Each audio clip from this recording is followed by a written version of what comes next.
5, 4, 3. The signal is cleared and we are going live.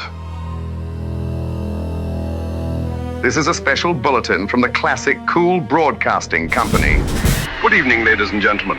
This is Clifton Langford speaking from the studios of Classic Cool Radio. And before we return to the latest developments overseas, a few notes tonight from Hollywood. Even in wartime, the dream factories remain open. Over at Metro-Goldwyn-Mayer studio, audiences are flocking to see Mrs. Miniver, a moving portrait of Britain at war, already being praised from New York to Washington as one of the defining pictures of the year. Meanwhile, Miss Veronica Lake and Alan Ladd have become America's newest screen sensation after the success of This Gun for Hire. And Bing Crosby's latest recordings continue to dominate jukeboxes across the country, bringing a little comfort to homes waiting for sons and husbands overseas. But at Warner Brothers, Humphrey Bogart continues his remarkable rise with Across the Pacific, while studio executives are preparing another picture, a romantic drama titled Casablanca. Starring Mr. Bogart alongside Miss Ingrid Bergman, the film is set to premiere in New York on November 26th, just days after Allied forces entered North Africa and after the liberation of Algiers and Casablanca itself. Sometimes Hollywood moves faster than history. But tonight, far from Hollywood Boulevard, another story is beginning. A story unfolding beneath the white walls and dark rooftops of Algiers. North Africa, 1942, where spies, diplomats, refugees, and soldiers of fortune move through the shadows beneath the same midnight sky. And somewhere in that city tonight, Sterling Blake is waiting.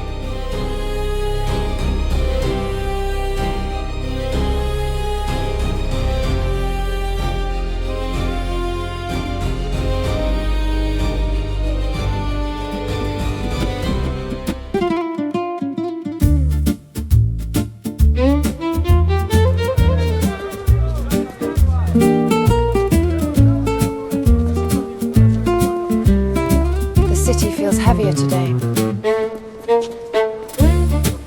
Just wait for the shadows to fall.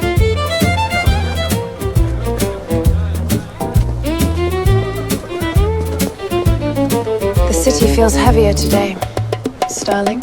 Algiers, October 1942. Long before Allied troops landed on the shores of North Africa, the city was already holding its breath.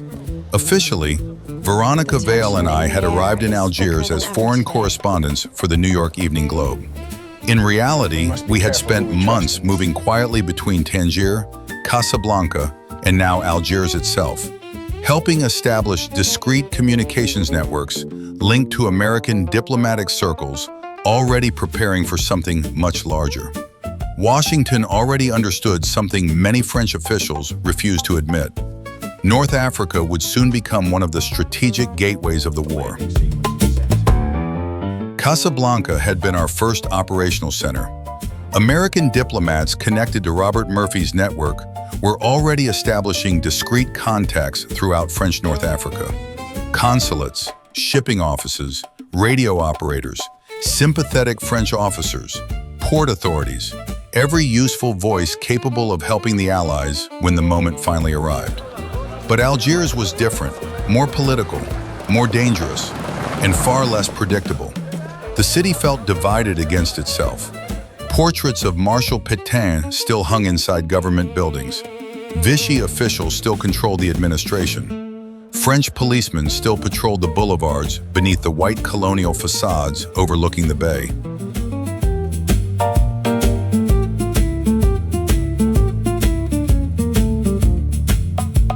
And every evening, Radio Alger continued broadcasting the reassuring voice of a regime pretending the war remained under control. But beneath the surface, everything was beginning to crack. Parce que la situation à l'est is critique. By the autumn of 1942, Algiers had become a silent battlefield of diplomats, resistance networks, intelligence agents, and men who no longer knew which flag they would be serving 6 months later. Some French officers remained fiercely loyal to Vichy.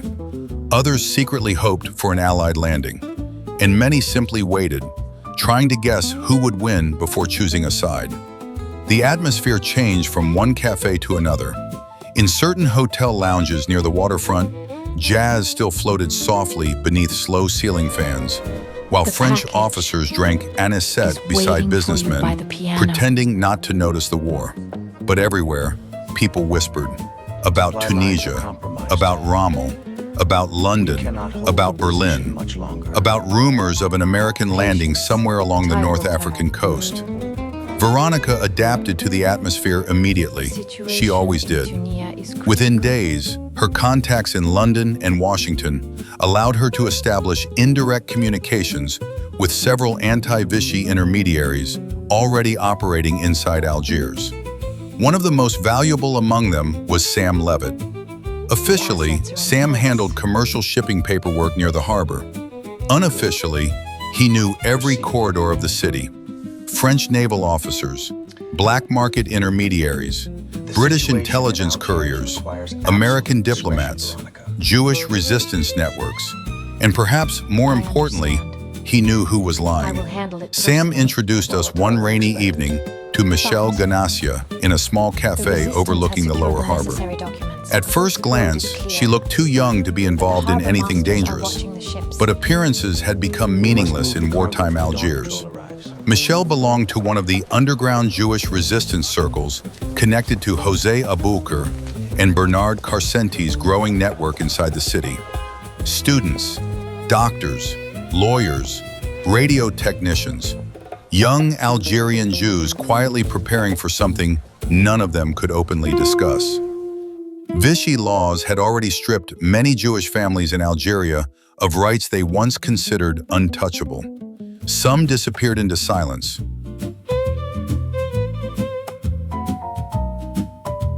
Others joined the resistance. Michelle chose resistance.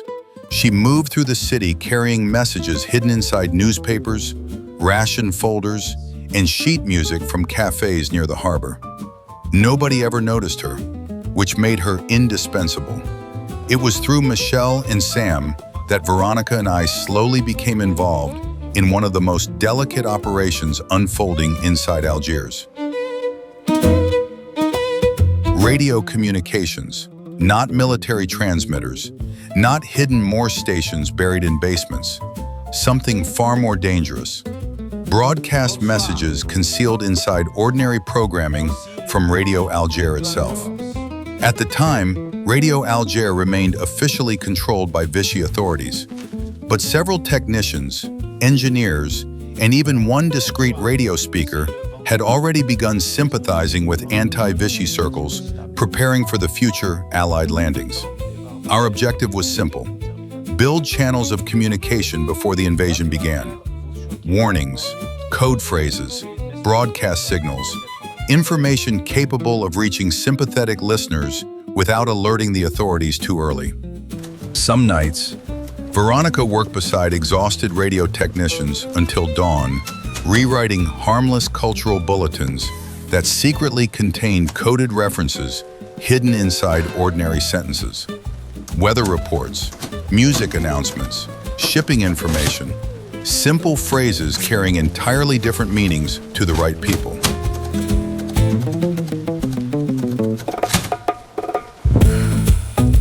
Meanwhile, Sam organized discreet meetings with nervous French officers who no longer trusted Vichy, but still feared Germany more than London or Washington. Some agreed to cooperate quietly. Others demanded guarantees nobody could honestly give. And throughout those long October nights, Radio Alger continued speaking calmly to the public, while another invisible conversation slowly unfolded beneath the surface of every broadcast. Then one evening, Michelle arrived carrying a folded document hidden inside a magazine from Casablanca. Rain hammered softly against the cafe windows overlooking the harbor as she sat down beside us without removing her gloves. Sam Levitt immediately locked the front door. Nobody spoke for several seconds. Michelle finally placed the folded paper carefully on the table between Veronica and me. Inside, only one sentence had been typed. The visitors may arrive sooner than expected. Veronica read it once, then again. Neither of us needed further explanation. The message had finally come through the Murphy network. Operation Torch was approaching. But the warning itself was only the beginning. The real danger would come next, getting the signal onto the airwaves. Less than an hour later, Sam escorted us through a narrow service entrance behind Radio Alger. The station remained officially loyal to Vichy France. Portraits of Marshal Pétain still hung inside several administrative offices. Yet behind the microphones, loyalties were beginning to shift. Quietly, carefully, dangerously. The corridors smelled of dust, hot electrical wiring, and cigarette smoke. Inside a small secondary studio, we found the speaker who had agreed to cooperate with the resistance network. His real name hardly mattered anymore. By then, everybody inside the operation already used false names. The announcer adjusted his headphones nervously, while a dance orchestra recording played softly in the background from another control room. Veronica handed him the coded sentence. He read it silently, then looked up. Once this goes on the air, there's no turning back. Nobody answered. A few minutes later, the red broadcast light illuminated above the studio door.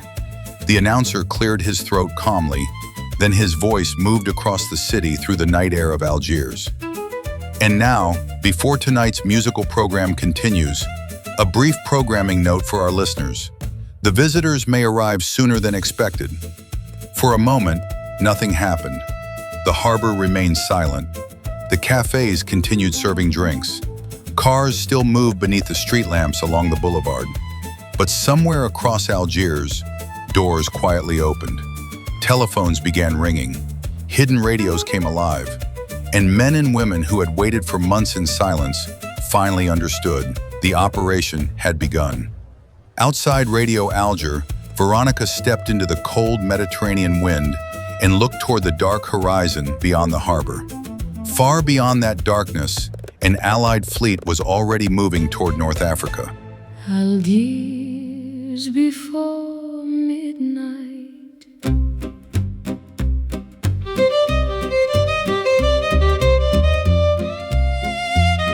Algiers before midnight.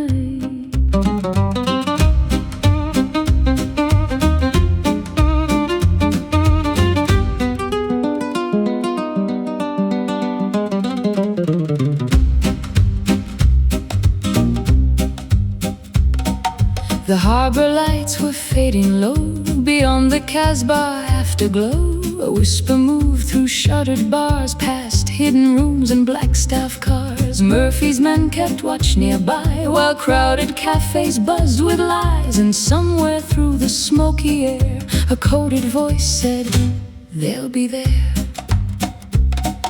We crossed from Tangier through Casablanca nights, carrying signals beneath the harbor lights. Sam Levitt opened secret doors to quiet rooms behind old stores. Michel smiled but spoke with care. Too many shadows everywhere, and every street beneath the moon felt like tomorrow coming soon. Algiers before midnight, the radio's glowing bright. The whole world holding breath tonight, waiting for the distant light. Algiers before midnight, hidden voices in the night. History moving out at sea toward a sleeping destiny. Algiers before midnight. Algiers before midnight.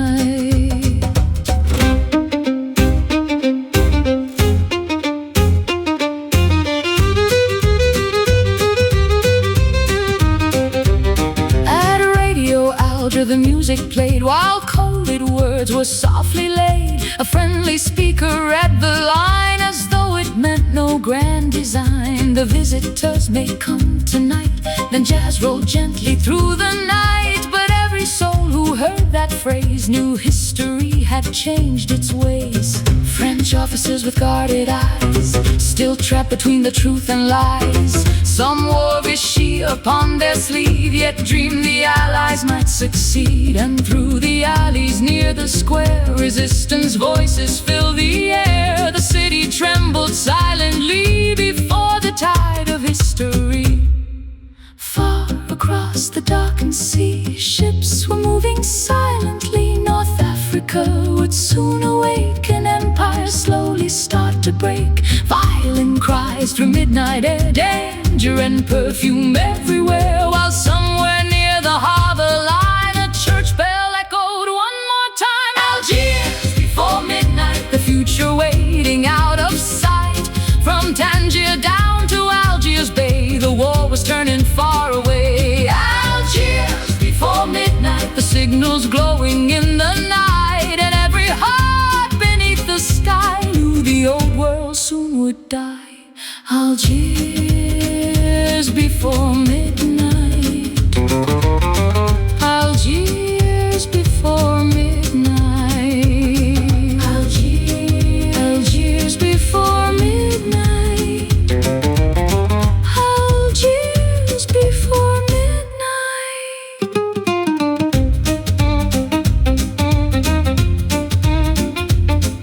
Algiers before midnight.